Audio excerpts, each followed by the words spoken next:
स्वराज्य न्यूज मराठी, माझा हक्क, माझं राज्य, स्वराज्य।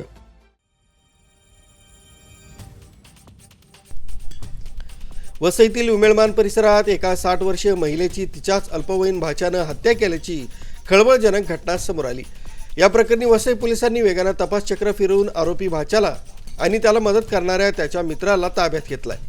मयत दुर्गा बनसोड या त्यांच्या भाच्यासोबत राहत होत्या। 15 फेब्रुवारीच्या रात्री टीव्ही पाहण्यावरून दोघांमध्ये वाद झाला। आत्यानं टीव्हीवर मालिका लावण्यास सांगितलं, मात्र भाच्यानं यूट्यूब लावलं होतं। नेटवर्क नसल्यामुळे टीव्ही बिघडला असं समजून आत्यानं त्याला अभ्यासावरून आणि सवयींवरून खडे बोल सुनावले। या रागातून भाच्यानं आपल्या मित्राला बोलावून आत्याच्या डोक्यात बांबूने जोरदार प्रहार केले, त्यात त्यांचा जागीच मृत्यू झाला। वसईच्या पोलीस उपायुक्त पौर्णिमा शिंगे यांनी सांगितलंय की आरोपी हा अंमली पदार्थांच्या आहारी गेला असून त्याचं वर्तन आधीपासूनच संशयास्पद होतं। यापूर्वी त्यानं आत्याचे दागिनेही चोरले होते। दोन्ही आरोपी अल्पवयीन असून पोलीस पुढील कायदेशीर प्रक्रिया पार पाडत आहेत। उमेळमान या गावामध्ये माणिकपूर पोलिसांच्या हद्दीमध्ये एक 60 वर्षीय महिला राहत होती। ती एकटीच राहायची। तिला 2 मुलं आहेत। एक मुलगी असते बोईसरला आणि दुसरा मुलगा असतो वाळीला। त्यांच्या काहीतरी फॅमिली इश्यूजमुळे ते स्वतंत्र राहतात। तर त्या महिलेसोबत तिचा भावाचा मुलगा की जो जुवेनाईल आहे तो राहत होता काही वर्षांपासून। तर त्या दिवशी 15 तारखेच्या रात्री सदर मयत महिलेनं त्याच्या करिअरविषयी, त्याच्या टीव्हीचे अनावश्यक टीव्ही पाहतो, व्यसन करतो, चुकीच्या संगतीमध्ये आहे, याविषयी थोडे खडेबोल सुनावले, त्याला सल्ला दिला। तिच्या आईवडिलांचा थोडा उद्धार केला। त्याचा त्या मुलग्यास प्रचंड राग आला।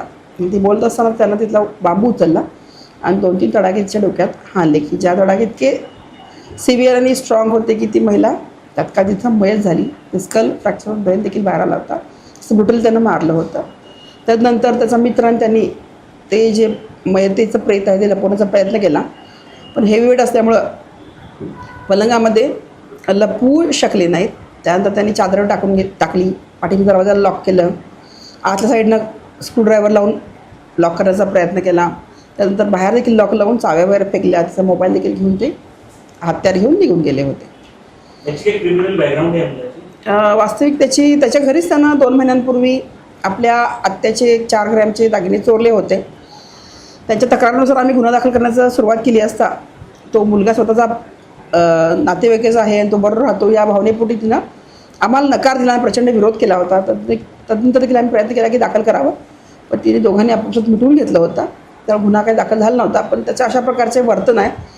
हत्या केल्यानंतर कोणाला संशय येऊ नये म्हणून आरोपीनं घराचे सर्व दरवाजे आतून आणि बाहेरून बंद केले। इतकंच नाही तर आत्याचे 2 मोबाईल गायब केले आणि रक्ताचे डाग लागू नये म्हणून घरातील कपड्यांचा वापर केला। घटनेनंतर 1 दिवस तो शांत राहिला, मात्र आत्या फोन उचलत नसल्यानं तिच्या मुलीला संशय आला। मुलीनं आपल्या भावाला घरी पाठवलं असता ही धक्कादायक घटना उघडकीस आली आहे। न्यूज ब्युरो, स्वराज्य न्यूज मराठी, मोखाडा।